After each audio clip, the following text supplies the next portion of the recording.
एक महिला भक्त वृंदावन से बिहारी जी लेकर अपने घर आई और तभी बाहर से गोलू घर के अंदर आया और माँ से पूछता है कि माँ, यह कौन है? तो मैया ने बोला, ये भगवान हैं और ये ही हमारे मालिक हैं।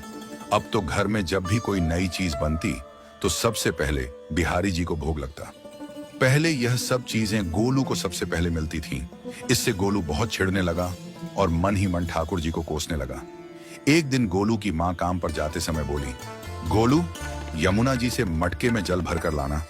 जब गोलू पानी भरने के लिए जाने लगा तो जाते जाते बिहारी जी को कहने लगा, खाने के लिए तो सबसे पहले तैयार रहते हो, लेकिन काम तो मुझे ही करना पड़ता है। अगर यहाँ रहना है तो काम करो। कहकर गोलू यमुना जी से जल भरने के लिए चल पड़ा।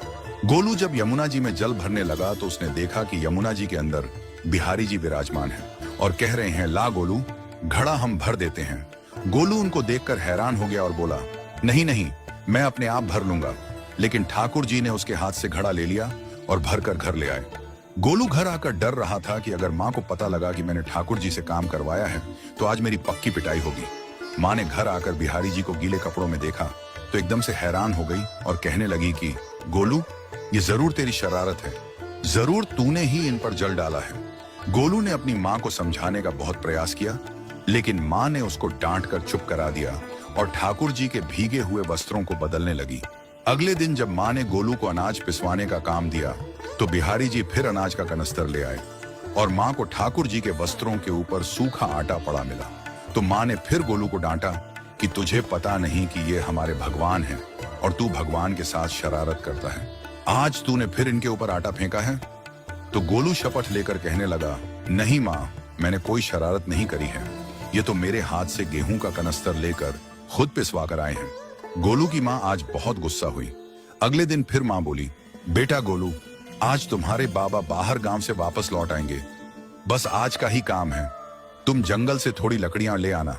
गोलू फिर डर गया, कहीं ठाकुर जी फिर मेरे पीछे ना आ जाएं।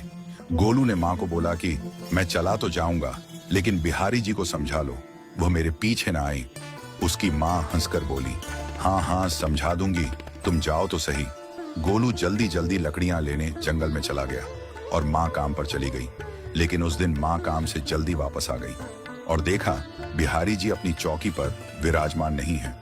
वह तो एकदम से घबरा गई कि कहीं गोलू की शरारत तो नहीं। वह भागी भागी जंगल की तरफ गई। तभी उसने देखा कि गोलू के साथ एक इंसान लकड़ियों को लेकर घर आ रहा है। गोलू की माँ यह देखकर हैरान हो गई कि यह तो बिहारी जी हैं। ये क्या हमारे भगवान हमारा काम कर रहे हैं? इसका अर्थ गोलू ठीक कह रहा था। वह जल्दी जल्दी भागकर ठाकुर जी के पास गई और लकड़ियां उनके हाथ से लेते हुए उनके चरणों में गिरकर रोती हुई बोली, हे बिहारी जी, ये आप क्या कर रहे हो? मुंह गरीब का काम क्यों कर रहे हो? ठाकुर जी मुस्कुराते हुए बोले, हमें तो तेरे बेटे पर बहुत प्यार आता है। सब लोग हमें भगवान समझते हैं, लेकिन एक तेरा बेटा ही था जो हमको अपना मानता था। अपना मानकर वो हमें डांट भी देता था, हमारे साथ गुस्सा भी करता था, और जो हमें एक बार अपना मान लेता है तो हम उसके मान के लिए उसके ही हो जाते हैं।